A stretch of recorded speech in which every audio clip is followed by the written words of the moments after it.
আসসালামু আলাইকুম রহমতুল্লাহ। আগে আপনারা ভিডিওটা সম্পূর্ণ দেখবেন, তারপরে কমেন্ট করবেন।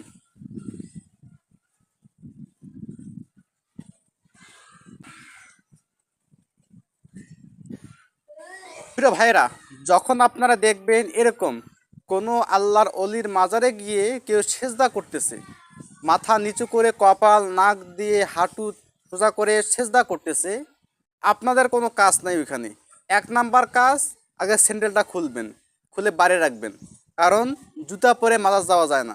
স্যান্ডেলটা খুলে বাড়ি রাখবেন।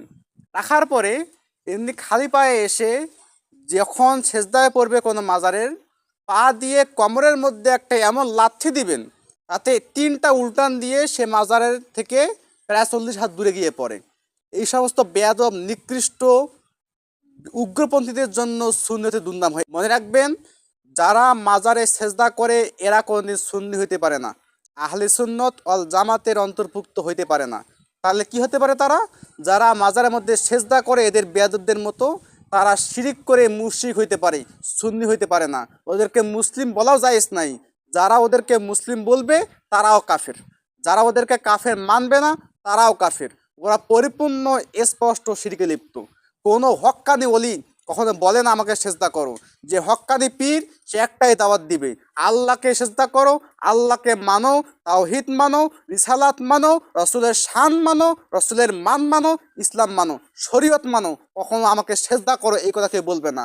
যদি কোনো পীর বলে আমাকে সেজদা করো, হোক না কেন তা তাজিমি সেজদা, যেই সেজদা হোক না কেন, সম্পূর্ণ সেজদা হারাম। সেজদা মালিক একমাত্র আল্লাহ রাব্বুল আলামিন। কোনো সেজদাই কোনো মানুষকে দেওয়া জায়েজ নেই। ফেরেশতারা আদম আলাইহিস সালামকে সেজদা করেছিল, ওইখানে আদমকে উদ্দেশ্য করে কোনো ফেরেশতা সেজদা করে নাই, বরং আদমকে সে কাবা মানছিল ফেরেশতারা, যে এটা হচ্ছে কাবা, আল্লাহকে সেজদা করতেছে আল্লাহু আকবার বলে, কিন্তু আদমকে করে নাই। আদম ছিল কাবা, ওই কাবাকে উদ্দেশ্য করে আল্লাহকে সেজদা করছে। যেমন আমরা সেজদা করি পশ্চিম দিকে মুখ করে, আসলে আমরা কাবার গোলামি করি, কাবাকে সেজদা করি না। আমরা কাবারকে কেবলা হিসেবে মেনে আল্লাহকে সেজদা করি।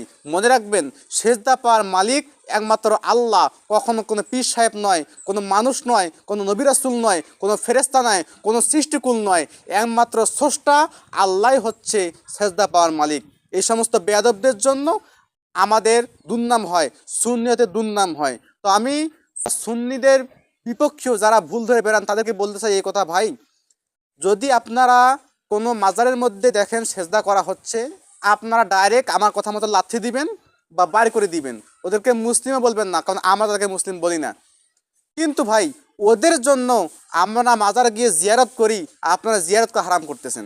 জিয়ারত করাটাকে আপনি পূজা বলতেছেন। মনে রাখবেন, যে কাফের নয় তাকে যদি আপনি কাফের বলেন, আপনি কাফের হয়ে যাবেন। হযরত আহমদ রেজা খা ফাজিলে বেলবি রহমতুল্লাহ শুধু সেজদা তো দূরের কথা, তিনি এমন কথা বলছে, সেজদা পরের হিসাব, মাজারের মধ্যে গিয়ে চুম্বন করা সম্পূর্ণ নাজায়েজ। হযরত আব্দুল্লাহ মুহাদ্দিস দেহলভী রহমতুল্লাহ তিনিও বলছে, মাজারে সেজদা তো দূরের কথা, পরের হিসাবে এটা। মাজারে গিয়ে মাজারে চুম্বন করা, মাজারের মাটি নিজের কপালে মাখা সম্পূর্ণ নিষেধ এবং সম্পূর্ণ নাজায়েজ। তো ভাই, ভালো থাকবেন, সুস্থ থাকবেন। যারা এই কাজ করবে, আমার কথা মতো যদি ভালো লাগে থাকে, চ্যানেলটা খুলবেন, খুলে কমের মধ্যে লাথি দিবেন, তিনটা উল্টান দিয়ে জবা থেকে বার করে দিবেন, আর বলে দিবেন তুই মুশরিক হয়ে গেছিস, নতুন করে ঈমান আন, তারপরে এখানে আসিস জিয়ারত করতে পারবি। আসসালামু আলাইকুম রহমতুল্লাহ।